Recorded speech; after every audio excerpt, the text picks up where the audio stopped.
Hello, friends. Welcome to Daily PT Pointers, in which we will discuss important headlines of the day, keeping in mind next year prelims. Friends, some students have this query whether this initiative of Daily PT Pointers is only relevant for prelims or for mains also.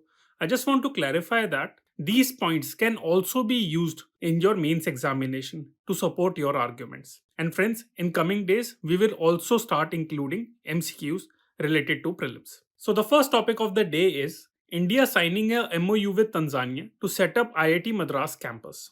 So, this topic was covered in Indian Express and it is relevant for international relations and education. So, जैसे मैंने बताया कि this will be the first ever IIT campus outside India and it will be set up in Zanzibar, which is under the jurisdiction of Tanzania. साथ ही में campuses of IIT Delhi and IIT Kharagpur will also come up in coming months in Abu Dhabi, that is in UAE, and Kuala Lumpur, that is in Malaysia, respectively. And Zanzibar की आप location देख सकते हैं इस map में. Second topic है हमारा Bastille day. ये टॉपिक आपका प्रेस इंफॉर्मेशन ब्यूरो में आया है एंड ये हिस्ट्री के लिए रेलेवेंट है. सो फ्रेंड्स, न्यूज ये है कि India and France are celebrating 25 years of this strategic relationship and on that occasion prime minister Modi has been invited as the guest of honor at the Bastille Day parade in France.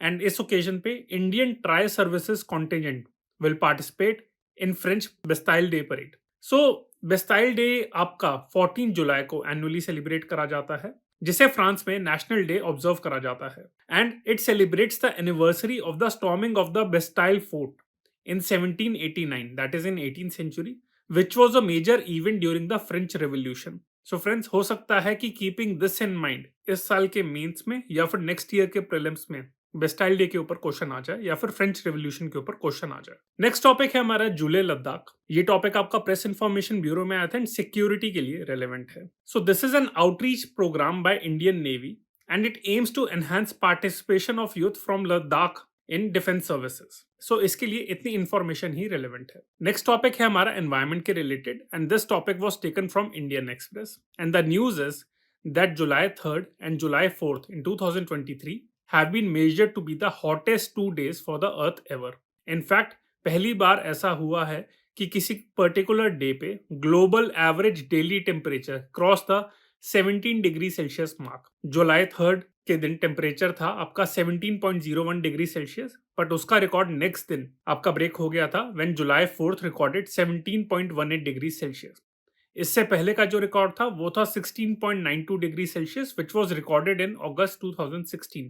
और इस high temperature का reason है El Nino जो इस साल आया है and world meteorological organisation recently formally announced the formal onset of El Nino phase in the eastern equatorial Pacific Ocean. तो हो सकता है कि एल नीनो के ऊपर इस साल मेंस में या फिर नेक्स्ट ईयर प्रीलिम्स में भी क्वेश्चन आ जाए. एल नीनो क्या है? It is the warmer than normal phase of the ENSO phenomena.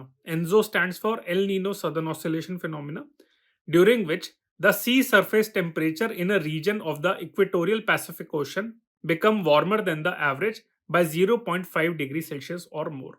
तो इसी वजह से इस साल जो मानसून है वो थोड़ा कम है, टेम्परेचर ज्यादा हाई है. नेक्स्ट टॉपिक है हमारा एक्सरसाइज साल्वेक्स. ये टॉपिक आपका टाइम्स ऑफ इंडिया में आया था and international relations and security के लिए रिलेवेंट है. साल्वेक्स का मतलब है आपका salvage and explosive ordnance disposal exercise. This exercise was conducted between the navies of India and USA and this exercise was conducted at Kochi. And the first edition of this exercise was conducted way back in 2005. Next topic है हमारा India Africa International Millet Conference. So this topic was covered in Press Trust of India, जो एक news agency है, and it is relevant for economy, agriculture section as well as international relations. So this conference will be conducted at Nairobi in Kenya in August 2023 and its objective is to celebrate the International Year of Millets. आपको पता होगा कि 2023 has been designated as the International Year of Millets. And this conference will be organized with the support of International Crop Research Institute for Semi-Arid Tropics, that is ICRISAT. So हो सकता है next year prelims में इसके ऊपर question आ जाए. ये जो organisation है that is based in Patancheru in Hyderabad in Telangana and इसके काफी सारे रीजनल सेंटर्स भी हैं in Africa. This was founded in 1972 by a consortium of organizations convened by Ford and Rockefeller Foundation. And अब आप सोच रहे होंगे कि सेमी एरिड ट्रॉपिक्स क्या है जो इस ऑर्गेनाइजेशन में मेंशन है। सो ये एक ऐसा रीजन है जिसमें जो रेनफॉल है that is highly variable, and जो अमाउंट ऑफ रेनफॉल है that varies from low to medium. Also this region has poor soil and lack of irrigation, तो यहाँ पे एग्रीकल्चर काफी डिफिकल्ट हो जाता है। फ्रेंड्स, जैसे मैंने आपको बताया 2023 is being celebrated as the International year of Millets. So this topic was covered in depth by us in the next IAS monthly magazine. So January 2023 के एडिशन में इस टॉपिक को आप डिटेल में पढ़ सकते हैं पेज 44 एंड 45 पे। इस आर्टिकल में जो हमने डायमेंशंस कवर करी हैं वो मैं आपके साथ शेयर कर देता हूं कि what is the significance of international year of millets, why this year has been designated, millets हैं क्या, history of millets in India and world, global production क्या है, इंडिया में प्रोडक्शन का क्या स्टेटस है, which are the major crops produced in India. आप map भी देख सकते हैं कि इंडिया का मिलेट मैप ये है कि कौन सी क्रॉप कहाँ पे मेनली आपकी प्रोड्यूस करी जाती है। What is the scenario of exports of millet in India, कौन सी मेजर डेस्टिनेशन पे इंडिया एक्सपोर्ट करता है। What is the consumption pattern in India of millets, what are the benefits of consuming millets, what is the green and blue water footprint of millets. तो ऐसी technical terms भी आ सकती है, maths में भी question आ सकता है इसके ऊपर। सो इसी वजह से we cover the challenges and what are the suggestions to promote millets, and apart from that what other initiatives have been taken by the government of India to promote millets। So इस 2 page के article में हमने सारी dimensions cover कर ली हैं, keeping in mind prelims, mains and interview. तो आप नेक्स्ट आईएएस की वेबसाइट से इस एडिशन को डाउनलोड करके आप पढ़ सकते हैं। और साथ ही में जैसे मैंने आपको बताया था कि इंडिया में कंजम्पशन पैटर्न क्या है या फिर प्रोडक्शन पैटर्न क्या है, तो उसके भी इंफोग्राफिक्स जैसे कवर करे हैं। सो अगर इंडिया में प्रोडक्शन पैटर्न देखें मिलेट्स का, तो सबसे ज्यादा आपकी प्रोड्यूस करी जाती है बाजरा, जिसे हम पर्ल मिलेट भी कहते हैं, फॉलोड बाय जवार जिसे सोरगम कहते हैं, followed by ragi, finger millet, and then small millets. आप इन क्रॉप्स के हिंदी एंड इंग्लिश नेम दोनों आप याद रख लीजिए, एंड इनका जो प्रोडक्शन है, शेयर है, वो भी आप याद रख लीजिए। नेक्स्ट टॉपिक है हमारा सुब्रमण्य सेवा। तो जुलाई 7 1908 में सुब्रमण्य सेवा, who was a native of Madurai, became the first freedom fighter from Madras Presidency to be found guilty of sedition in British India। तो सेडिशन के चार्जेस वैसे पहले भी इंपोज करे गए थे, बाल गंगाधर तिलक पे 3 बार इंपोज करा गया था, उससे पहले भी किसी और लोगों पे भी इंपोज करा गया था, पर मद्रास प्रेसिडेंसी में पहली बार किसी इंसान के ऊपर सेडिशन के चार्जेस इंपोज करे गए थे, वो है सुब्रमण्य सेवा। और जो सेडिशन है that was included as an offence under section 124A of Indian penal code of 1860 in 1870। तो जो आईपीसी आपका 1860 है, जब इनैक्ट करा गया था तब सेडिशन का चार्ज उसमें नहीं था, पर 10 साल बाद 1870 में सेडिशन का चार्ज उसमें इंक्लूड करा गया था। नेक्स्ट टॉपिक है हमारा national e governance service delivery assessment, NESDA। ये टॉपिक आपका इकोनॉमिक टाइम्स न्यूज़पेपर में आया था एंड गवर्नेंस के लिए रेलेवेंट है। सो न्यूज ये है कि department of administrative reforms and public grievances, DARPG, so that released the 3rd edition of the NESDA portal। So the framework of NESDA is based on the online service index of UN e-government survey। इसका objective यही है कि e governance और overall governance को improve करना है। And 2023 के framework में कुछ एडिशंस है। फर्स्टली, सिटी लेवल पे जो गवर्नेंस है उसे भी मेजर करा जाएगा by assessing the city portals. Secondly, transport sector and public grievance sector have also been included, and 3 additional assessment parameters, that is open government data, e-participation, and third, leveraging emerging technologies will be assessed। Next topic है हमारा Baahubali cattle fence. ये topic आपका times of India में आया था and economy के लिए relevant है। नाउ न्यूज ये है कि union minister of road transport and highways announce that his ministry will implement the Bahubali cattle fence along highways as a pilot project। These fences will be installed for the first time on section 23 of the NH30, जो आपका national highway 30 है, that connects Sitarganj in Uttarakhand with Vijayawada in Andhra Pradesh. Objective इन fences का ये है to prevent cattle from crossing the road and causing accidents. इन fences की जो हाइट है वो 1.2 मीटर्स है and these are constructed using bamboo and this bamboo is treated with creosote oil and coated with high density polyethylene, that is HDPE polymer, which makes it a stronger alternative to steel। Next topic है हमारा ग्राम उद्योग विकास योजना, ये topic आपका press information bureau में आया था and economy के लिए रेलेवेंट है। नाउ न्यूज ये है कि lieutenant governor of Delhi distributed honey bee boxes and tool kits to 130 beneficiaries under Gram Udyog Vikas Yojana. तो this is a scheme implemented by KVIC, that is Khadi and Village Industries Commission, under Ministry of MSME, that is Ministry of Micro, Small and Medium Enterprises। इसके जो targeted beneficiaries हैं वो है artisans, unemployed youth and self-help groups. And the areas covered by KVIC for assistance under the scheme are mineral-based industries like electric potter wheel, polymer and chemical industries such as leather toolkit for repair of footwear, forest-based industry like distributing honey bee boxes, agro and food processing industries, and agarbatti industries. Next topic है हमारा a new scheme by the name of Scheme for Expansion and Modernization of Fire Services in the States. ये topic आपका business standard newspaper में आया था and disaster management के लिए relevant है। So this scheme has been launched by ministry of home affairs and it was launched to expand and modernise fire services within the state. It has been launched with an outlay of ₹5,000 crore under national disaster response fund and this has been launched on the recommendation of the 15th Finance Commission, which allows an allocation of 12.5% of each of the National Disaster Response Fund and State Disaster Response Fund for the funding window of preparedness and capacity building।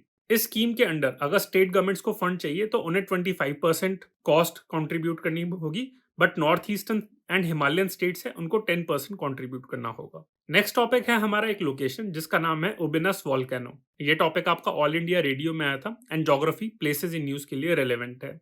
Now news ये है कि Peru, a Latin American country, declared a state of emergency for 60 days in areas around Ubinas volcano कि वो erupt होने वाला है। तो जैसे मैंने आपको बताया कि ये पेरू कंट्री में लोकेटेड है इन द मोकोगिया रीजन एंड ये पेरू का one of the most active volcano है।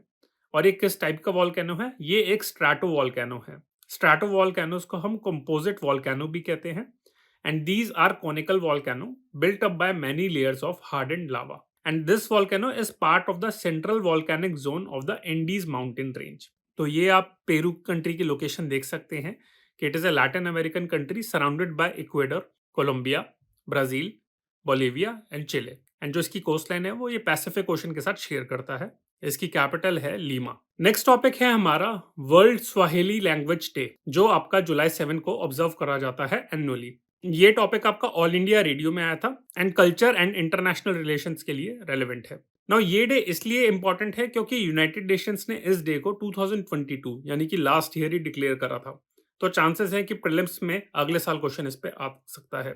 Swahili language is also known by its local name Kiswahili. ये एक बंटू टाइप की लैंग्वेज है। बहुत सारी लैंग्वेज ग्रुप्स है, उसमें एक बंटू लैंग्वेज का ग्रुप है और उसके अंडर आपके स्वाहिली लैंग्वेज आती है। So this language is native of the Swahili people in Tanzania, Kenya, Mozambique, Uganda and along the east coast of Africa and उसके अराउंड कुछ neighbouring countries. It is among the 10 most widely spoken languages in the world and it is an official language of the African Union organisation. Next topic है हमारा National Green Tribunal NGT. तो news ये है कि Justice Adarsh Kumar Goyal retired as the chairperson of NGT. ये topic आपका Hindu newspaper के page 4 पे आया था एंड एनवायरमेंट के लिए रेलेवेंट है। सो इस बॉडी के बारे में पढ़ लेते हैं। Firstly it was established in 2010। Secondly it is a statutory body, that is a legal body established under National Green Tribunal Act of 2010। इसका ऑब्जेक्टिव है speedy disposal of cases relating to environmental protection within 6 months of filing of the cases. इस body की जो principal place of sitting है वो new Delhi है, but साथ में और भी 4 जगह पे ट्राइब्यूनल बैठता है, प्रोविजन है उसकी, भोपाल, पुणे, कोलकाता एंड चेन्नई। मुंबई में ऐसी कोई प्रोविजन नहीं है। इसका जो सबसे इंटरेस्टिंग फैक्ट है वो है इसकी पेरेंट मिनिस्ट्री। लग रहा होगा कि ये मिनिस्ट्री ऑफ एनवायरमेंट के अंदर आता होगा, पर ऐसा नहीं है। इसकी पेरेंट मिनिस्ट्री है ministry of law and justice. इसके फंक्शनिंग के बारे में बात करें, so it is not bound by the procedure laid down under Code of Civil Procedure of 1908 or the Indian Evidence Act of 1872. Rather, it is guided by the principles of natural justice. However, this tribunal is vested with the powers of a civil court under the Code of Civil Procedure for discharging its functions. Next topic है हमारा internationalization of rupee। ये topic आपका Indian express में आया था and ये economy के लिए रेलेवेंट है। तो recently reserve bank of India published a road map for internationalisation of रूपी। इसका मतलब क्या है, पहले तो मतलब समझ लेते हैं। Internationalisation of rupee means increasing the use of rupee for import and export trade, followed by current account transactions के लिए and then also in capital account transaction. तो इंपोर्ट एक्सपोर्ट के लिए, करंट अकाउंट ट्रांजेक्शन के लिए, capital account transaction के लिए उसमें रुपी का यूज इंक्रीज करना, वो इंटरनेशनलाइजेशन ऑफ रूपी है। करंटली अगर हम इंटरनेशनल करेंसीज देखें तो डोमिनेट करती हैं आपकी यूएस डॉलर, यूरो, जापान का येन एंड यूके का पाउंड स्टर्लिंग। चाइना की भी जो करेंसी है आपकी, युआन है या फिर रेनएमबी है, वो चाइना भी उसको प्रमोट करने के लिए कोशिश कर रहा है पर इतना सक्सेसफुल हो नहीं पाया है। अब आरबीआई के अकॉर्डिंग क्या क्या प्री रिक्विजिट्स हैं to promote the internationalisation of rupee? Firstly, it requires further opening up of the currency settlement and a strong swap and forex market. Also, it requires full convertibility of the currency on the capital account. India में at present current account में ही full convertibility है, but capital account में full convertibility नहीं है। ये internationalisation क्यों promote करनी चाहिए? क्योंकि इसके कुछ एडवांटेजेस हैं। Firstly, it mitigates currency risk for Indian businesses. Secondly, it will protect Indian currency from volatility, which will reduce the cost of doing business. Also, it reduces the need for holding foreign exchange reserves. तो ये इसके benefits हैं, ये इसकी prerequisites and challenges हैं। Next topic है आपका एक एडिटोरियल, और एडिटोरियल का नाम है should internet shutdowns be used to maintain public order. ये आपका हिंदू न्यूज़पेपर के पेज 11 पे आया था एंड सिक्योरिटी के लिए रेलेवेंट है। तो इस आर्टिकल में ये डायमेंशंस है कि इंटरनेट शटडाउन क्यों करा जाता है, कितना ज़्यादा करा जाता है, उसके रिलेटेड स्टैटिस्टिक्स, किस लॉ के अंडर करा जाता है, करना चाहिए नहीं करना चाहिए, तो इस एडिटोरियल से आप पढ़ सकते हैं। नेक्स्ट टॉपिक है एक छोटी सी टर्म जिसका नाम है सरपंच पति। तो सरपंच आपका पंचायत से रिलेटेड है एंड पति मतलब आपका husband, so panchayat husband I would say. ये टॉपिक आपका हिंदू न्यूज़पेपर के पेज 14 पे आया था एंड ये पॉलिटी एंड सोसाइटी के लिए रेलेवेंट है। तो न्यूज ये है कि Supreme Court has asked an NGO to move centre against the issue of sarpanch पतिज्म इन पॉलिटिक्स। सो आपको पता होगा कि लोकल गवर्नेंस के बारे में अगर हम बात करें तो वहां पे वुमेन को रिजर्वेशन प्रोवाइड करी जाती है 33% के लिए। तो पॉइंट ये होता है कि they are appointed in panchayat, but ultimately the shots और the decisions are being taken by their husband. So यही है कि for the name sake women are there in panchayat but ultimately the decisions are taken by their husband. तो ये सरपंच पति की practice है और लोकल गवर्नेंस के ऊपर क्वेश्चन है तो आप ये क्रिटिसिज्म भी कहते हैं कि जस्ट फॉर द नेम से एक रिजर्वेशन प्रोवाइड करी जाती है but women don't have actual power. Next topic है हमारा एक नया social media platform by the name of threads. ये टॉपिक आपका हिंदू न्यूज़पेपर के पेज 17 पे आया था एंड ये आपका साइंस एंड टेक के लिए रेलेवेंट है। नो न्यूज ये है कि मेटा, जो फेसबुक, इंस्टाग्राम, इन सब की पेरेंट कंपनी है, that has unveiled an app called Threads in competition to Twitter. तो ट्विटर से लोग परेशान हैं जब से एलोन मस्क आए हैं आपके, तो मेटा यही कह रहा है आप थ्रेड्स पे आ जाइए, ज्यादा कन्वीनियंट है। सो थ्रेड्स क्या है? It is more like a text based version of Instagram, जो एक फोटो शेयरिंग ऐप है। इसके अगर फीचर्स के बारे में बात करें, so post are limited to 500 characters which is more than Twitter's 280 characters threshold. And under this, users can also include links, photos and videos up to 5 minutes long. Next topic है हमारा dark patterns के बारे में। ये Hindu newspaper के page 12 पे आया था टेक्स्ट एंड कंटेक्स्ट सेक्शन के लिए एंड ये आपका गवर्नेंस के लिए रेलेवेंट है। कुछ दिन पहले भी मैंने डार्क पैटर्न्स के बारे में बताया था आपको डेली पीटी पॉइंटर्स में, आज दोबारा आपके साथ ब्रीफली डिस्कस कर लेता हूँ। सो डार्क पैटर्न्स पहली बात तो हैं क्या? These refer to a design or user interface technique that is intentionally crafted to manipulate users into making certain choice or taking specific action that may not be in their best interest. तो ये ऐसी technique है कि मैं as a social media platform, online platform में use करूंगा आपको convince करने के लिए जो आपके बेनिफिट के लिए ना हो वैसे। So many believe that the use of dark pattern is a business strategy, पर इसकी लीगैलिटी को काफी सारी कंट्रीज में चैलेंज करा जा रहा है।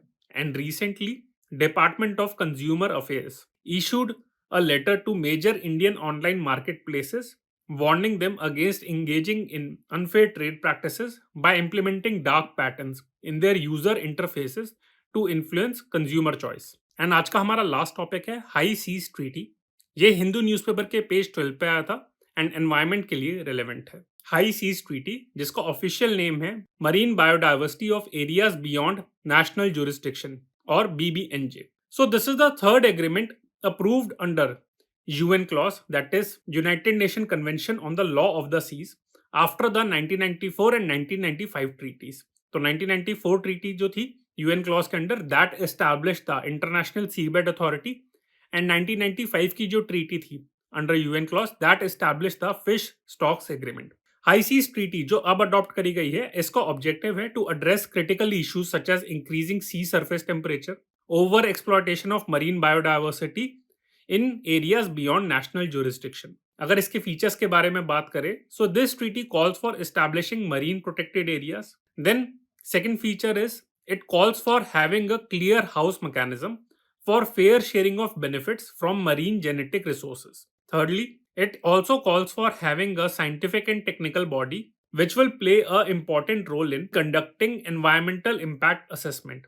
पर कुछ डेवलप कंट्रीज इसको अपोज कर रही हैं. उनका कहना यह है कि प्राइवेट एंटिटीज हैं, उनका भी बहुत ज्यादा इंपॉर्टेंट रोल रहा है in doing research and development in marine technology. अब ये जो यूएन हाई सीज ट्रीटी है, ये मार्च में आपकी अप्रूव करी थी, बट फॉर्मली इसे अब अडॉप्ट करा है. इस टॉपिक को हमने 2 पेजेस में हमने डिटेल में कवर करा था. आपके page 56 and 57 of April edition of the next IAS current affairs magazine. उसमें आप डिटेल में पढ़ सकते हैं कि यूएन हाई सीज ट्रीटी है क्या, इसके नीड क्या थी, क्या चैलेंजेस हैं, क्या फीचर्स हैं और इसका बैकग्राउंड पूरा. तो मैंने आपको बताया हाई सीज ट्रीटी है. तो हाई सीज क्या है? High seas are international waters where all countries can fish, navigate and do research. And exclusive economic zone क्या है? These are areas where coastal countries have jurisdiction over resources up to 200 nautical miles from shores. So इस background में आप UN clause के under जो maritime Jones है उसको आप पढ़ सकते हैं कि आपके टेरिटोरियल सी क्या है, फिर उसके बाद उसका कंटेजियस जोन कौन सा होता है, एक्सक्लूसिव इकोनॉमिक जोन क्या है, एंड इंटरनेशनल सी बेड कहाँ से शुरू होता है, कॉन्टिनेंटल शेल्फ क्या है. तो इस इंफोग्राफिक में आप सारा आराम से पढ़ सकते हैं. सो फ्रेंड्स, ये आज के हमारे important headlines of the day थी. I hope you liked it.